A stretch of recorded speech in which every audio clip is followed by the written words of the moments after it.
santé, ce n'est pas l'aboutissement idéal, ce n'est pas le cas au niveau du ministère de la direction de l'environnement territorialement compétente. Alors, je voudrais juste savoir, cette centaine de tonnes, depuis combien d'années? Est-ce qu'on entasse ça quelque part? Ou alors, il y a un début ou des perspectives de solution? Alors, comme je vous disais, il y a certains hôpitaux qui acceptent. À hauteur de combien à peu près? Je dirais peut-être 5 à 10%. Seulement? Seulement, c'est tout. Et encore, ils acceptent aujourd'hui, demain peut-être qu'ils vont refuser pour des problèmes techniques. Donc ça dure pas. Ça ne s'inscrit pas dans la durée. Mais je rends hommage quand même au privé, à certains entrepreneurs qui ont pris le risque et qui se sont battus pour se lancer dans ce domaine avec tout le parcours d'embûches, parce que rien n'est clair. Alors quand il s'agit d'investir dans un incinérateur, c'est un parcours du combattant. Vous avez le différents ministères qui cherchent, c'est tout à fait normal, il y a les études d'impact, il y a l'agrément, bref, il y a tout un parcours. Mais ce qui est paradoxal, c'est que quand un hôpital situé en plein centre d'Alger ou ailleurs, en pleine agglomération, installe un incinérateur, ça devient tout à fait normal. Alors il y a 2 poids et 2 mesures. Si l'incinérateur a droit de cité dans une ville, dans la capitale, mitoyen du jardin d'enfants de l'hôpital, on trouve cela normal, eh bien, il sera tout à fait normal de laisser le monsieur installer son incinérateur en zone rurale ou éloigné de quelques centaines de mètres des habitations. Or là, on dissuade tout le monde. Rares sont ceux qui ont pu arriver à leur fin. C'est quand même dramatique. Que faut-il faire, monsieur Karim Baba? Moi, je pense qu'il y a un petit peu, permettez-moi l'expression, une fuite en avant. Donc, je vais éclaircir les choses concernant les dosseries. Il y a la partie qui incombe au CHU, effectivement. Les CHU sont dotés d'incinérateurs et depuis 2000, on a tout fait pour que ces incinérateurs soient normalisés. Donc, dans le cadre réglementaire, la plupart des CHU sont dotés. Il n'y a qu'à voir le nombre de CHU normalisés en application de la réglementation. Donc, les déchets d'activité à risque infectieux ne sont pas appelés à être stockés au niveau des CHU, parce qu'ils sont à risque infectieux, donc ils sont incinérés quotidiennement. Et là, il y a un contrôle rigoureux concernant les déchets d'activité de soins à risque infectieux. Maintenant, concernant les opérateurs comme les dentistes, les privés, là, notre première étape, c'était d'asseoir la réglementation pour leur permettre de se prendre en charge, parce que la loi 019 les responsabilise pour la prise en charge de leurs déchets. Ils sont générateurs et détenteurs de déchets spéciaux.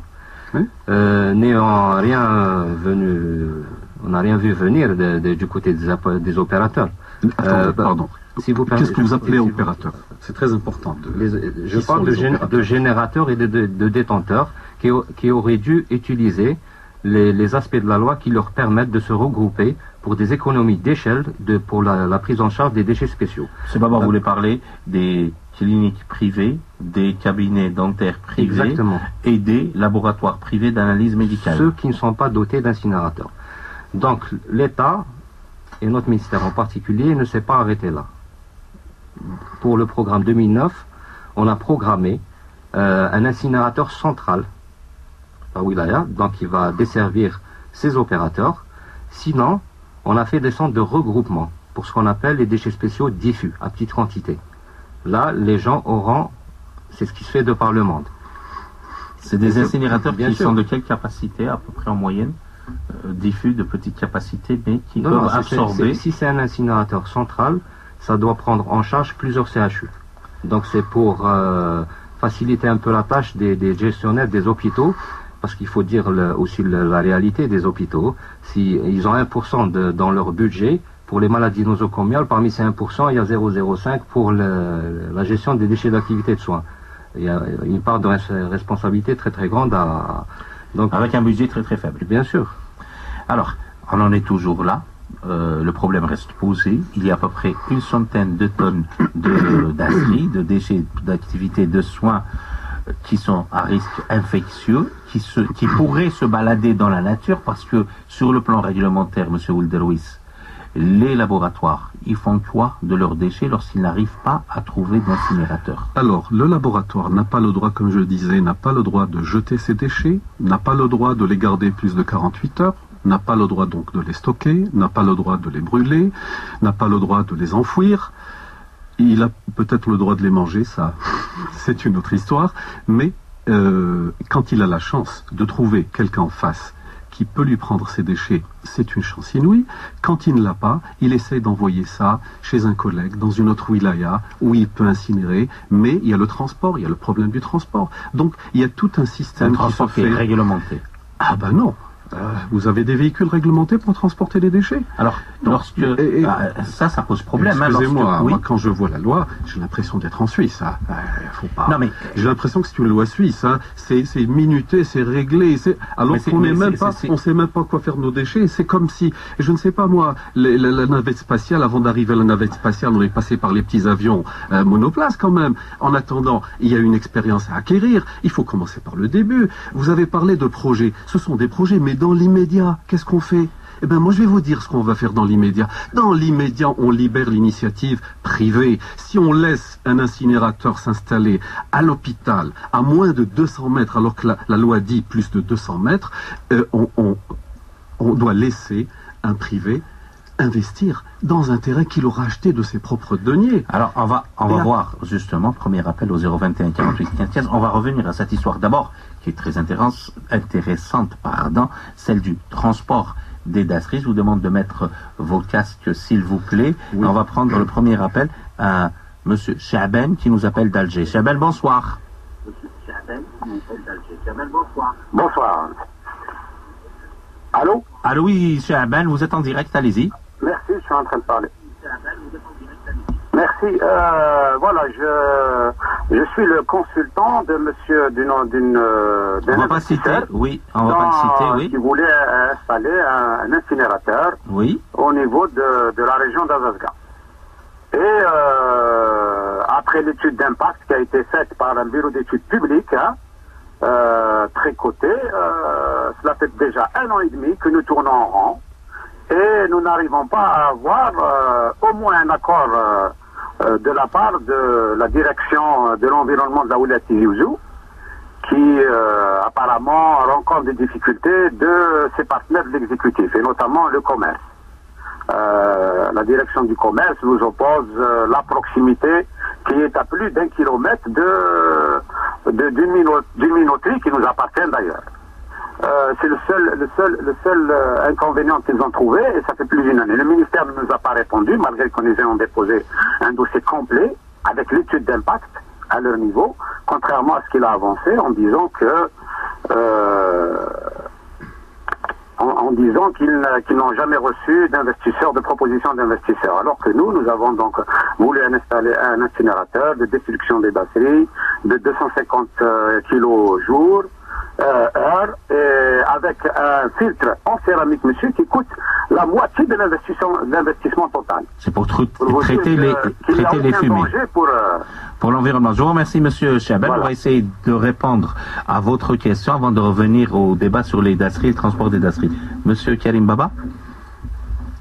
Donc, je ne connais pas les tenants et les aboutissants du dossier, mais je pourrais vous répondre sur les opérateurs qui viennent demander un investissement sollicité pour... généralement, c'est des opérateurs qui n'ont pas de lien avec la filière des dasseries.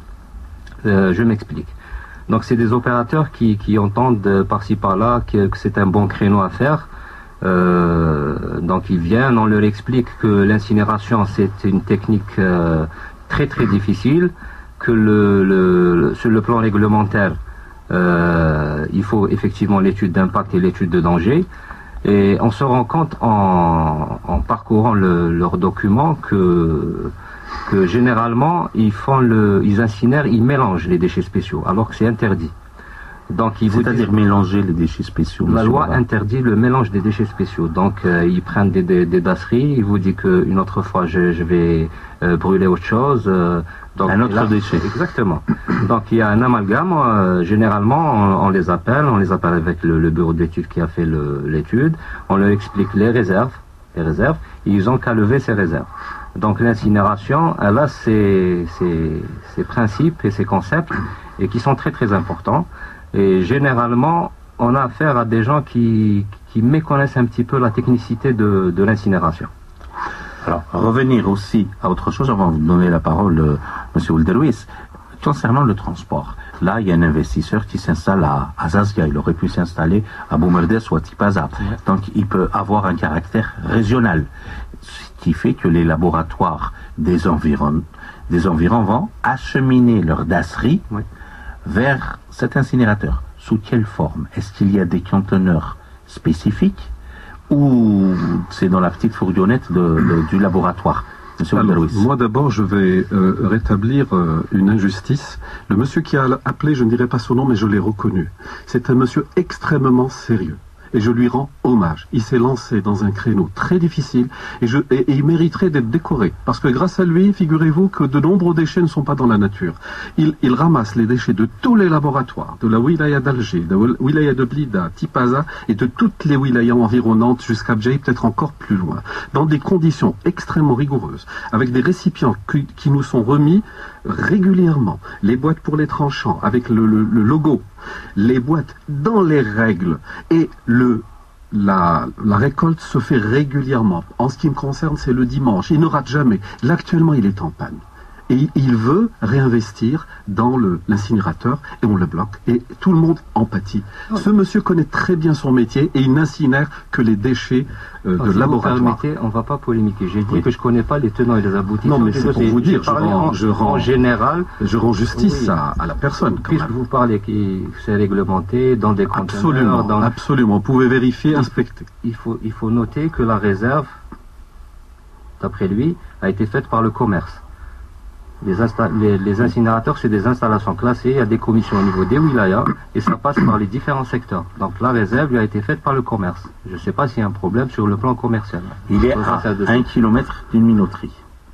Il faut voir le rayon d'affichage, ce que dit la loi par rapport aux incinérateurs. Donc c'est très important. L'emplacement, le choix du site est très important. Ailleurs, les incinérateurs sont à l'intérieur de l'hôpital en zone urbaine.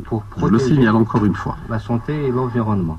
Donc si le site ne s'y prête pas, il faut changer de site, tout simplement. Et donc à l'hôpital Mustapha, il faut changer le site de l'incinérateur. Là, c'est des incinérateurs in situ.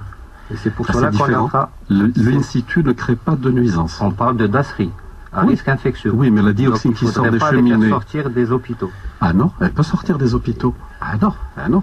Si vous estimez qu'il y a de la dioxine qui sort, pendant que vous y êtes, on peut faire une étude, on peut doser la dioxine sur les végétaux qui sont dans l'hôpital Mustapha ou un autre hôpital. C'est facile de voir l'effet de la toxicité des dégagements gazeux.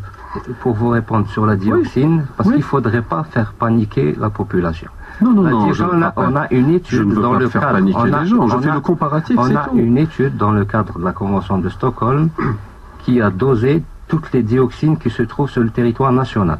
Je suis d'accord. Et je peux vous dire qu'on est en deçà. Mais reconnaissez qu'il y a 2 poids et 2 mesures. En deçà de l'équivalent.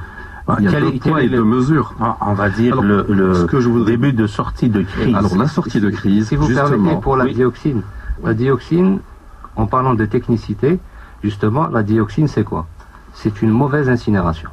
Tout à fait. Quand c'est un brûleur, c'est une mauvaise incinération. Bien sûr. Donc il y a la dioxine et furane. Mais il faudrait parler aussi de la nature des déchets qui sont brûlés au niveau des hôpitaux, au niveau des autoclaves. Ça, c'est très important. Oui. Donc le dosage de la dioxine et furane et l'effet de la dioxine et furane, il est immédiat. Je ne vous l'apprends pas. Donc il est immédiat. Donc il n'y a pas eu de cas. Donc il faut être très... Il faut des études épidémiologiques. Je parle du principe de 2 poids et 2 mesures. C'est tout. C'est ça qui me dérange. C'est que l'un soit autorisé en milieu urbain et l'autre, on lui cherche... la petite bête, non. Mais je voudrais quand même, il faut être positif. Il y a un autre système qui est magnifique et qui a la cote dans tous les pays du monde. C'est le système du broyage autoclavage. Eh bien, il y a un autre auditeur qui nous attend 021 48 15 15. Walid, bonsoir. Bonsoir. Ce n'est point une question, je voudrais juste faire une petite remarque. Allez-y. Moi je suis dans le secteur d'imprimerie. Alors je voudrais dire que nous avons des déchets qui dépassent l'entendement. Bon, à part ça, je voudrais juste faire une petite remarque par rapport aux déchets en eux-mêmes. Oui. Vu le danger des déchets.